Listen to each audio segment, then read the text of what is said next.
Lolo le paite ho Thempinao official channel la kahin di mo be kahin sai nom chile duma sana chang mathematics hot chilna hot gilna ti ina chipi ben henla summer vacation kanai hit olanin kaumna ka char district a konin ka ho thangzo thro changpura kana hol jenin hile it's to can continue thai po in study material ho immo kanai lo ji yung hin chu pathil phai sa pe wa phale ni koi go pe wa hele phat cham kha zo ting le hin continue ki te diu hin his it's to hin thro changpura kam ka hin hi thai chana vlog mon chom ka chin ho hen nang hi lo le cái man chan ho hin chu ban e thil dang hiang le bol thei bola so hin bowling hello le kapa le kanu zong pathilin dam na pin la hanin amani zong bol thei na nei sun han talen nei hon amani talen zong tam khat ina kom kan mani koma kom ka be hin so ziding ti chu ka to gon hin ya chun nei na he them lang Pat masabanga support le hin bol jing diu zong nang ho konet ka ngai cha jingin bol ho chu ke pa la thadu ta ina vet khom ji diven ka hin demo ven he tua hin bol diwa ka hung de sa chule kala sim khat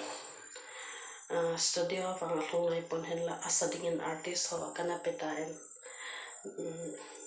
mimin how ke artist pa ko ama ho kana pe in hela sobla pai nikil ha samjin record chu kana bol sa zo ngai pon apia chu kana pi phon hin hi chela cho guitar ken thim hi zong leng ka o zong ging zo pon ka hin sanomin singai diu hin tin Hitala chile loile pai khosung khana meng sung khana mo team zil ji elele ne le cha somle pai holding mon chom gam choma vai kon do ho in loi pai ho khat le khat akil halal to naw ki lal na la khat hi e ti cho ne heu den thano ta na ngai di hintin chuban le alas versa ti mei loi katin amin chu ke pon ka hol zum line ti mei loi ji ka na mo khat bau cha hin chun komena a he amin he muang le e hin sei diwen ka hin he san hi chi video chu hu pe photo ti chu ting la chu ina ngai diu hin te ki pai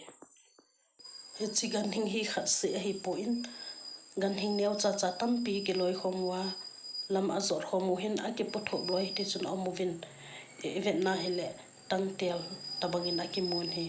la gan hing tam pi chi khom hewe ipu paten anata sandan wasan hi chi gan hing ho hin gamlang ana zona le aki vai chan in lam ana zona le aki ho sai ti hi ta sandalin ta ana neu he hi cho hi aki hla kang thailowa om ta bangwa hi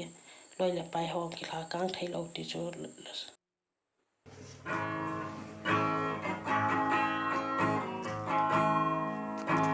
Lenna vangkho sunga hin lai tu kalen pi con sing ho manoi khan to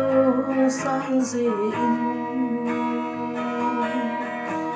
i bong nau sang gam na la in het kha lo gam zun i kan so ve ngam tin na ki the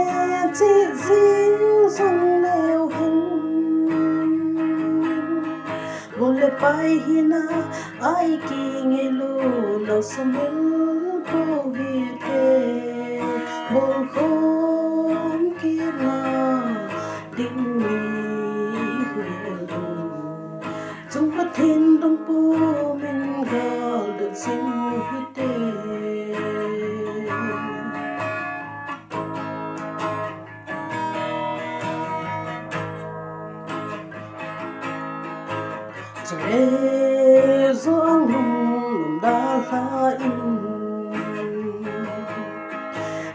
sa in trên khô sa đình ghé na lòng gấu chính ngài điên sông leo hên ngày lâu băng in mơ hít già măng náo băng in núi khô mê gầm tin na cái thế chế riêng sông leo hên gồm lệ bay hina ai kia nghe lu nào sung bố hi tê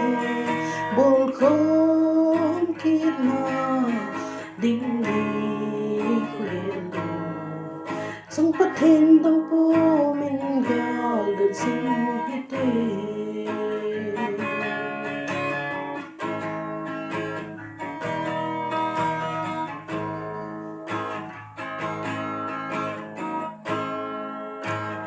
thế mình luôn xuyên đi buồn nằm đầy tròn ít hơn pi sông hân lắm khô giang tô nên tôi gồng sinh thì mấy lối băng lối không đi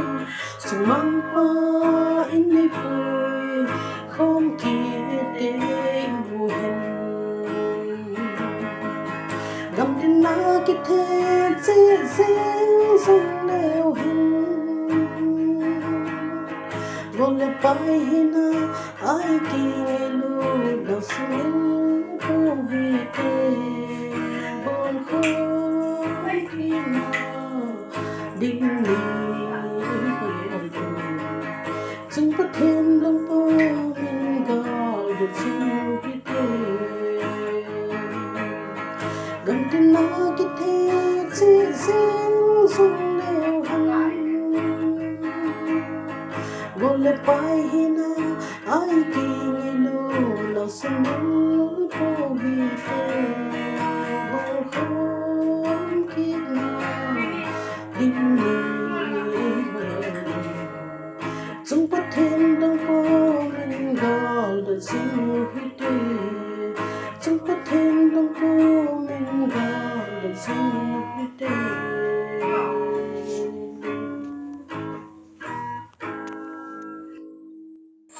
Hechela hi kharzol vangkho cheng mangboi khong sain ei simpi na ti ja kana simpi hin husung beng chung khana a chen khompi aloi apai ho zo si hin thimzil na hi han sum le pai loading zin munchum gam chuma ana vai kondrin ama he anu le pa dia cha chang khana hin to thlonin anu le pan ani thlonin ya chun ana sol do han lo je hin tam zo he achang to banga ana umji ji hin lunghel na aloi pai ho angai na la dinga chi he ena sim sa ya ka hin sim do thon he di chu ka hung he sa he